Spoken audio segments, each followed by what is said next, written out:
Assalamualaikum warahmatullahi wabarakatuh. Bismillahirrahmanirrahim. Alhamdulillahi rabbil alamin. Wassalatu wassalamu ala sayyidina Muhammadin wa ala alihi wa sahbihi ajma'in. Allahumma inna nastahdika li arsyadi amrina wa zidna ilman yanfa'una. Qala al-imamul muallif rahimahullahu ta'ala wa nafa'ana bihi wa bi barakati ulumih wa ghafara lahu wa li masyayikhihi wa li masyayikhina amin. Wa tahirun, halaman berapa itu? Coba.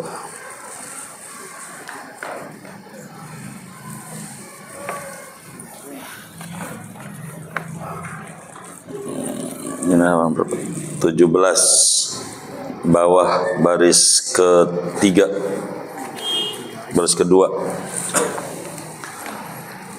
Wa tahirun, mutahhirun, makruhun, dan kedua air suci lagi mensucikan, makruhun lagi makruh dipergunakannya. Wa huwal ma'ul musyammasu. Udah, yang ini udah nomor 1 udah. Belum, baru dimaknai doang kali. Baru nomor 1. Oh iya benar. Ini benar apa kagak nih? Baik.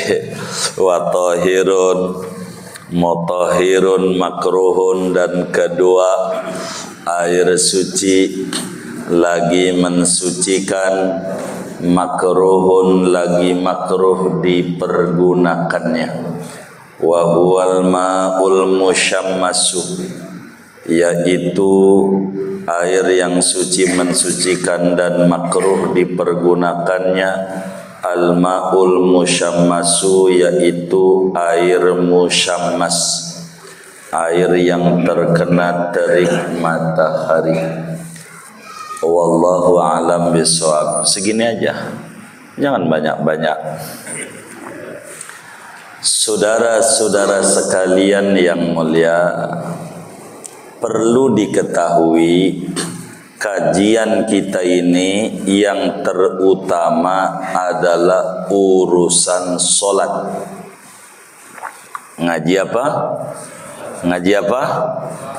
Ngaji solat. Oleh karena solat itu ada perangkatnya, enggak boleh kita ujug-ujug solat, kudu memenuhi aturan-aturan solat. Salah satunya syarat solat itu kudu suci dari hadas, baik hadas kecil maupun hadas besar. Kalau ngomongin kudu suci biar gampang, kudu punya wudu, itu begitu. Nah, kalau ngomongin wudu itu kudu pakai alatnya, yaitu pakai air. Maka kita ngaji ini perangkat menuju wudu, menuju sholat. Pertemuan sebelumnya dibahas dalam kitab takrib ini bahwa berbicara air itu secara umum tidak lebih dari 3. Ini air. Kalau ditanya tentang pembagian air itu hanya ada 3 kategori, 3 macam. 1, air suci mensucikan. Kedua, air suci tidak mensucikan. Ketiga, air tidak suci, tidak pula mensucikan. Hanya 3. Enggak lebih dari 3. Jadi air itu ada air suci mensucikan, ada air suci tidak mensucikan, ada air tidaklah suci, tidak pula mensucikan, disebut air najis. Kitab Takrib membagi 4, bukan 3. Dalam artian yang nomor 1, air suci mensucikan, itu beliau tidak dibelah tapi dibikinin nomor urut. Begitu. Sehingga perlu diketahui bahwa air suci mensucikan. Suci itu buat minum boleh, masak boleh. Mensucikan tuh mandi boleh, wudu boleh, ngilangi najis boleh. Itu mensucikan. Nah, air suci mensucikan itu ada 2 macam. 1, air suci mensucikan tidak makruh dipakainya. Dan ini sudah kita paparkan pada pertemuan yang lalu. Karena disebut adalah air mutlak. Terlepas air itu asin atau tawar. Begitu. Itu disebut air mutlak. Air mutlak itu ada 2. Ada yang makruh dipakainya, ada yang tidak makruh dipakainya. Pertemuan yang lalu telah kita bedah. Nomor 1 kata yai kita, air suci mensucikan tidak makruh dipakainya. Itu sudah kita bedah pada pertemuan-pertemuan yang lalu dengan paparan yang panjang. Malam hari ini kita akan mengkaji air suci mensucikan tapi makruh dipakainya. Buat wudu boleh, mandi boleh, ngilangi najis juga boleh, masak juga boleh, minum juga boleh, tapi makruh dipakai. Makruh. Dan ini ngaji kita malam hari ini.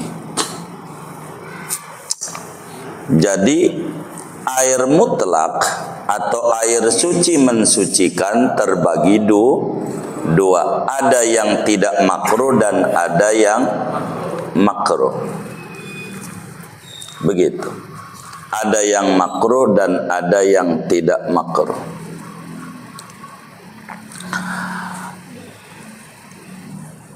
Mana tuh air suci mensucikan tapi makruh dipakainya? Jumlahnya ada 3 macam air. Yang disebut oleh yai kita cuman 1. Air musammas. Sebelum ngomong air musammas, saya harus bedah urutannya. Air yang suci mensucikan tapi makruh dipakainya ada 3 macam air. Ada 3 macam air. Yang nomor 1, nomor 2 tidak disebut oleh yai kita. Dianggap udah lulus. Udah apa? Udah paham dianggapnya. Jadi enggak ditulis. Lagi juga orang Al-Madinah, ya kan? Bukan orang Mekah. Ini Madinah apa Mekah ini? Oh, Madinah, iya. Jadi enggak ditulis sama yai kita. Mana tuh air suci mensucikan tapi makruh dipakainya? 1. Ma'un syadidus suhunah. Air yang panas. air yang panas, sangat panas, kayak di keran yang tombol merah, itu dipakainya boleh buat wudhu, tapi makruh. Tahu kan tombol merah? Iya, kan ada tombol biru ya kan? Tombol biru artinya dingin ya, adem. Tombol merah panas. Begitu, begitu. Nah, itu air, walaupun nggak kena terik matahari, tuh air tuh makruh dipakainya. Makruh. Itu mah nggak pakai syarat. Mau di Arab ke, mau non Arab ke, kalau air tuh sangat panas, mau dipakainya makruh. Apa alasan makruhnya? Kenapa makruh? Sebab liman na'ihi al-isbagh. Air yang sangat panas itu akan menghalangi kita untuk wudhu secara sempurna. Begitu. Wudhu juga rada repot kalau panas semua. Air dari termos, biar gampang aja deh, air dari termos. Ente mau wudhu pakai air termos, melepuh. Bener nggak? Wudhu juga rada miring-miring karena panas. Begitu, enggak bakalan kita wudhunya maksimal. Itu sedangkan wudhu itu sunat isbaghul wudhu. Wudhu itu harus sempurna mungkin. Dan air yang sangat panas akan menghalangi kita untuk mengerjakan wudhu secara sempurna. Satu, air suci mensucikan tapi makruh dipakainya. Dua, ma'un syadidul burudati. Kedua, air dingin sekali, dingin banget, bukan sekali itu sesungai, bukan, dingin banget. Saya harus roba juga bahasanya, orang roblong kadang suka rada repot ngomongnya. Begitu, air dingin banget, air es. Kalau air itu dingin banget, itu air boleh kita pakai wudhu, tapi makruh. Kenapa makruh? Sama alasannya, liman aihil isbagh. Air yang sangat dingin banget itu akan kita kesulitan wudhu secara sempurna. Nggak bisa karena kedinginan. Begitu, megangnya aja udah dingin kita karena tangannya. Itu nggak bakalan wudhunya maksimal. Itu makruh. Yang ketiga, dan ini yang disebut oleh yai kita, wa huwal ma'ul musyammasu. Yang ketiga adalah air musyammas. Apa tuh air musyammas? Air yang terkena terik matahari.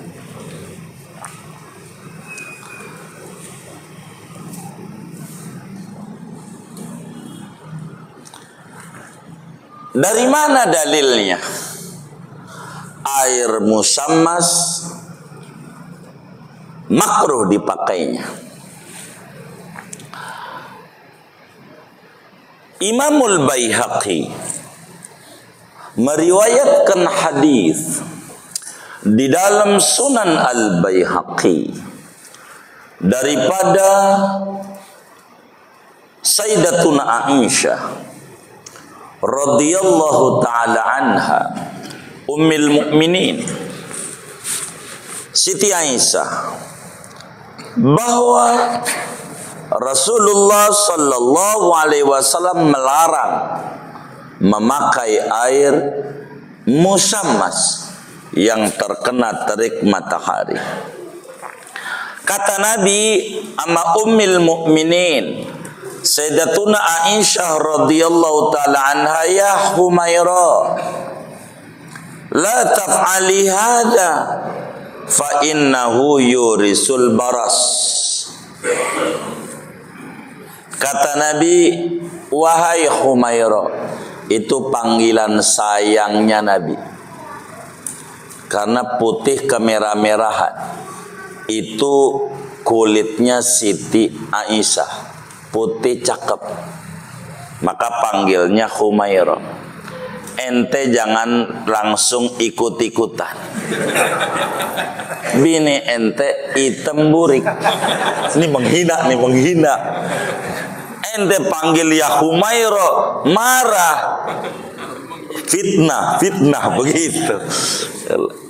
Ini Nabi panggil sama Sayyidatuna Aisyah, ya Humaira la taf'ali hadha. Wahai Aisyah, neng sayangku, jangan kerjakan ini. Jangan. Wudu pakai air musammas. Emang apa? Fa innahu yurithul baras. Air musammas itu bisa mendatangkan penyakit belang. Tahu belang? Kulitnya jadi putih. Gitu. Apa namanya? Lepra, kista. Bukan panu. Bukan. Yang belang toh, bahasa Betawinya belang juga. Iya baik. Kan yang akhirnya jadi putih-putih toh. Bukan panu, bukan. Oh, iya itu jadi putih tuh. Belang-belang. Baik, itu tuh belang-belang. Itu kalau pakai itu. Gitu.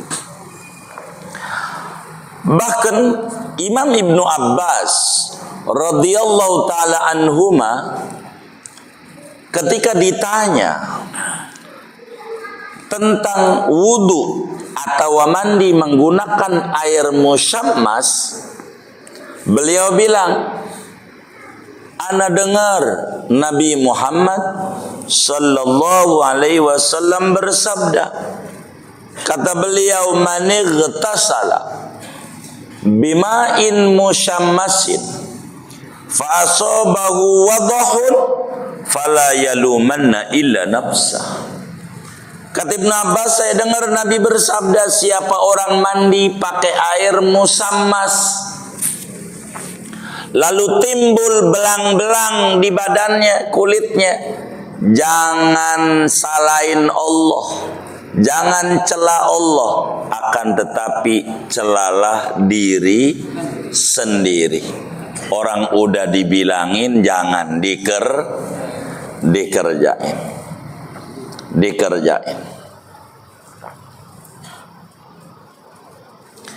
Tapi saudara, supaya kita jangan keliru memahami ini, air musammas adalah air suci, mensucikan, akan tetapi makruh dipakainya.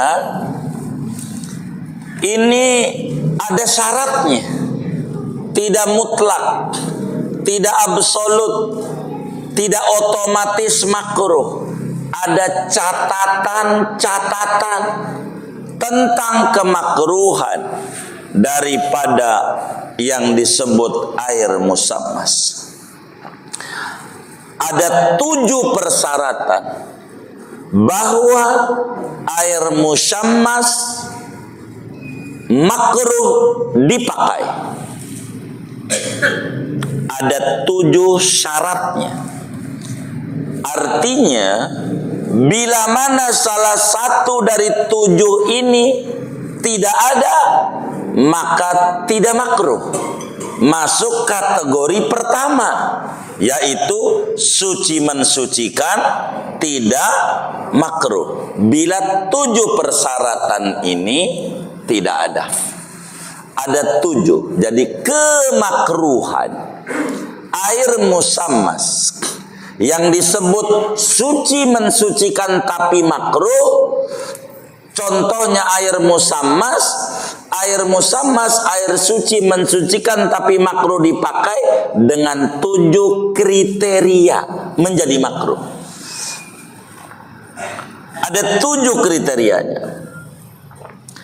Pertama, bila dipakainya saat kena terik matahari. Bahasa gampangnya jam 12. Bahasa gampangnya jam 12. Artinya lagi panas-panasnya. Lagi panas-panas. Kalau dipakainya malam, kenapa? Hah? Udah nggak panas. Karena catatannya karena panas. Itu satu. Begitu. Kedua, bila kena terik mataharinya di daerah yang iklimnya panas.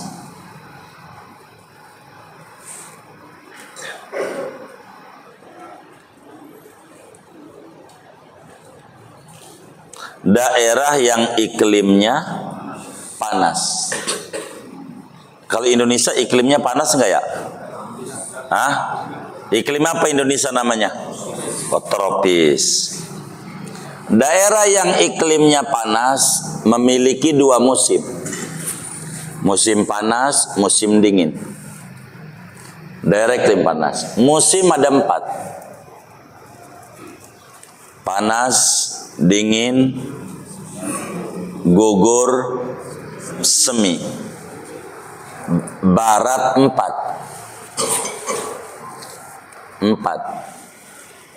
Per 3 bulan ganti musim. Per 3 bulan. Kenapa orang barat sukses? Karena mengerti musim ini. Di barat itu ada 4 musim. Musim panas, musim dingin, musim gugur, musim semi. Artinya dalam setahun dibagi 4 berarti 3 bulan. 3 bulan ini bercocok tanam. Nih biar paham. 3 bulan itu bercocok tanam. Biar gampang aja nanam padi begitu, biar gampang saya sebut. Satu contoh. Maka nanam padi 3 bulan untuk hidup setahun. Maka muter otak. Otaknya dipakai. 3 bulan bagaimana untuk menghidupi setahun. Itu otak diputar-putar, putar-putar. Makanya cerdas. Karena otaknya selalu mikir. Orang barat begitu. Orang kita apa aja tumbuh, maka udah tidur aja. Sampai kalau yang saya dengar nih di tanah Betawi, tidur aja disebut pekerjaan. Bener nggak? Begitu. Lo ini ya Udin kerjaannya tidur mulu begitu. Jadi tidur aja kerja. Begitu. Saking apanya tuh? Saking kita itu daerah paling enak. Negara kita direbutin banyak orang. Karena paling enaknya negeri kita. Apa aja tumbuh. Disebut negeri surgawi. Indonesia. Beneran. Barat nggak punya kayak kita ini. Nggak punya. Jadi Arab contoh. Iklimnya 2. Panas dingin. Maka di Arab tuh. Air musammas berlaku. Begitu. Nah, sehingga di Yaman, di Indonesia berlaku nggak air musammas? Hah? Halo, berlaku nggak ini? Hah? Enggak berlaku. Jangan dohor ini kena matahari. Kagak. Ini yang kagak boleh mau daerahnya yang iklimnya panas. Kalau di Arab, kalau air itu kena sinar matahari, ente pegang percis kayak air dapat godok ente. Panas. Berubah. Maka selalu kap aqua ada tulisannya, hindarkan dari sinar matahari. Karena bakal berubah. Itu di sono. Di sini kadang ikut-ikutan juga kan, ada tulisannya kan. Di sono begitu. Itu air musyammas. Kena terik matahari, yang namanya baju ente cuci, taruh aja di kamar, kering. Saking apanya? Panasnya. Arab begitu. Maka jangan tanya sama orang haji itu, panas enggak? Itu dari zaman Ki Bene. Kalau yang namanya Arab mah, ya panas. Dari sejak Arab itu dicipta, emang panas. Jangan ditanya itu. Yang kayak begitu ditanya. Begitu. Udah kayak BMKG aja. Begitu. Jangan ditanya sama orang haji itu. Tanya bagaimana ibadahmu. Begitu. Jangan nanya cuaca. Begitu. Begitu. Daerah yang iklimnya panas. Daerah yang iklimnya tidak panas kayak Indonesia, nggak ada air musammas. Ente wudhu duhur di kali nggak apa-apa.